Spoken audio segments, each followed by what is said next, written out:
Dot cap I hi dot T pivots dot cap O pow A D R what U D O I do T D question mark. Hey, what are you doing on your phone? Keep watching to find out.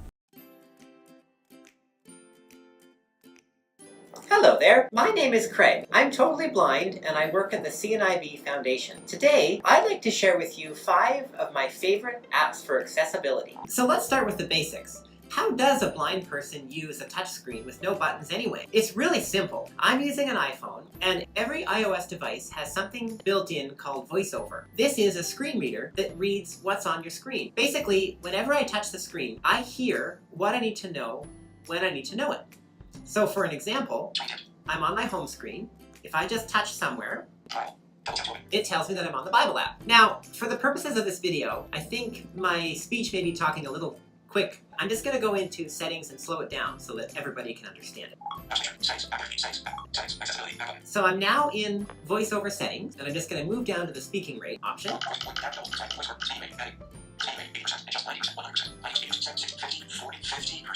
There. Speaking rate heading. So now we're ready to dive into the apps that I find most useful. So the first app I'd like to show you is called Seeing AI. It stands for Artificial Intelligence. It's an app by Microsoft, and it has given so much independence to blind people. This app has so many features that we could actually do a video just on Seeing AI. I'm going to show you one of them, but there's many more favorites that I have too.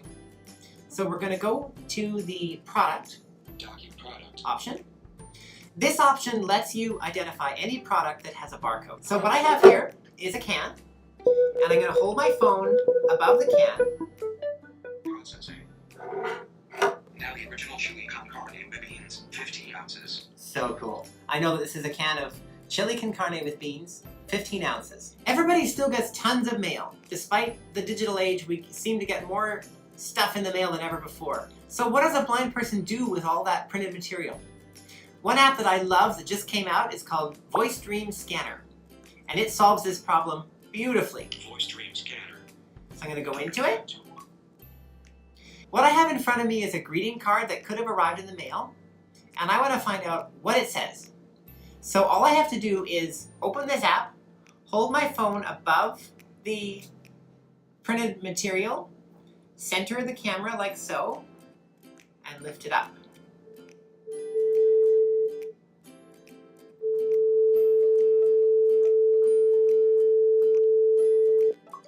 Play button adjustable. Volunteers are at the heart of the CNIB, and together we have done so much. Thank you so much for your passion, compassion, and time. This week, we celebrate you. Word perfect. In 5 seconds, you can know exactly what it says on this printed page. So those apps are great, but what happens if their artificial intelligence fails? What happens if you scan the mail and you get gobbledygook? Or if you get a handwritten note? Or if you're getting off a subway platform and you need to know what the sign says 20 feet away? That's where there's no replacement for a human. And this app called Be My Eyes solves all those problems. Be My Eyes. Double tap to open. I'm going to go ahead and open it up. Call first available volunteer button. In a nutshell, this app has over 100,000 blind users and over 2 million sighted volunteers. And I can make a video call any time of the day or night and connect with a sighted volunteer who looks through my phone's camera and tells me what they can see. It's amazing. So I'm going to go ahead and do a call just to show you how it works. I'm going to pretend that this business card would not scan with Voice Dream Scanner. So I'm on the Call First Available Volunteer button. I'm going to go ahead and tap it. Call first. And it's calling.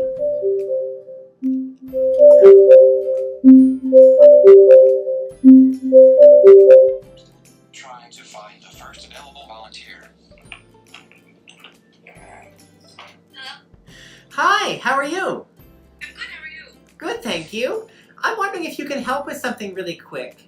I have a business card, and I'd love to know the phone number on the business card.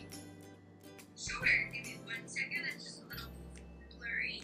Okay, if you tell me how I should change my camera, I'll be glad to. Thank you for your help. Perfect right there. So it's 604 Yeah?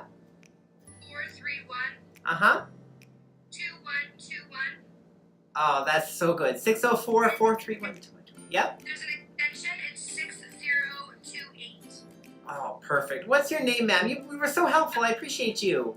My name's Shannon, it's no problem at all. Thank you, Shannon. Have a wonderful day. You too, bye now. Bye. Is that not cool? I just think it's amazing. Now, I often get asked, how do you type on a touchscreen? And while you can slide your finger around and touch type or use dictation, I love a feature built into VoiceOver on iOS devices called Braille Screen Input. It's faster than touch typing, it's more accurate than dictation. And basically it allows me to Braille using virtual dots into my phone. So I'll explain this. It sounds complicated, but it's really not. So I'm in a text message, and when I switch into Braille Screen Input, Braille screen input orientation locked. Landscape. Home button to the left. Tabletop mode. Contracted. what I have here is on the screen there are 6 dots that correspond to 6 different dots on a Braille cell. If you're not familiar with Braille, it's a tactile code that allows a blind person to read by touch. And different combinations of dots in different positions spell out letters and numbers. So on my screen here, I have 6 dots, and I use 6 fingers just like I would on a Braille typewriter, and I can press several dots at once with my fingers to spell out a message. So I'll just give you a demonstration. Dot cap I hi. Dot T pyramids. Dot cap O pound A B R what U D O I Q T D question mark. So I wrote, "Hi there, how are you doing today?"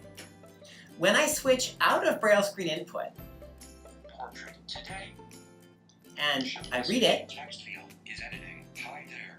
How are you doing today? Word mode. Insertion point and it's so cool because what I brailled to access misspelled words. is now displayed in regular text. And I can send this text, and my friend Jackie will be able to read what I wrote. Last but not least, one of the really cool apps for navigating outdoors and inside is called Blind Square. And what I want to show you is indoor navigation. So businesses can set up Bluetooth beacons and program them with information that's relevant to a blind person as you're walking around. So I'm going to load the app, I'm going to double tap on Blind Square. Blind Square event. Speech off. Alert. CNIB Vancouver. Sponsored. Okay. And it's sponsored by CNIB Vancouver, where I work. Search button. Okay, Task perform search. Use the road to access history. we are ready to go. Left, elevator and stair lobby. Right, patio. Continue straight for O&M offices. And this is super cool. It told me where the elevators are on my left, to the patio entrance is on the right, and then straight ahead is more O&M offices, which is all correct in real time. If I had this on my first day at work, oh, it would have been great. So we'll just keep wandering down here. We're approaching my favorite room. Facing stairwell, on right multi-purpose room. On left, teaching suite, O&M offices. To the right of multi-purpose room.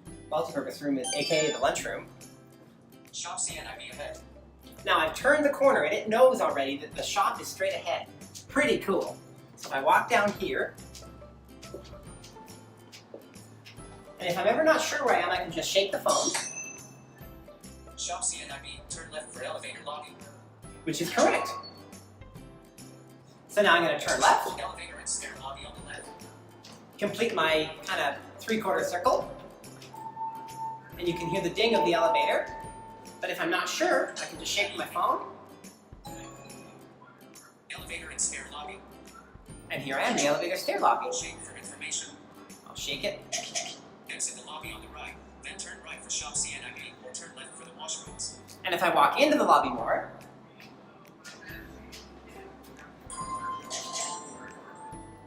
Control panel on the left on entry. so it's telling me that when I enter the elevator, the control panel's on the left-hand side. Control panel on the left on entry. Pretty fantastic. Well, that's all, folks.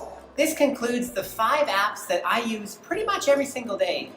You know, we've just scratched the surface of the vast world of accessibility. So stay tuned for more videos on how blind people live, work, and play. Thank you for your time.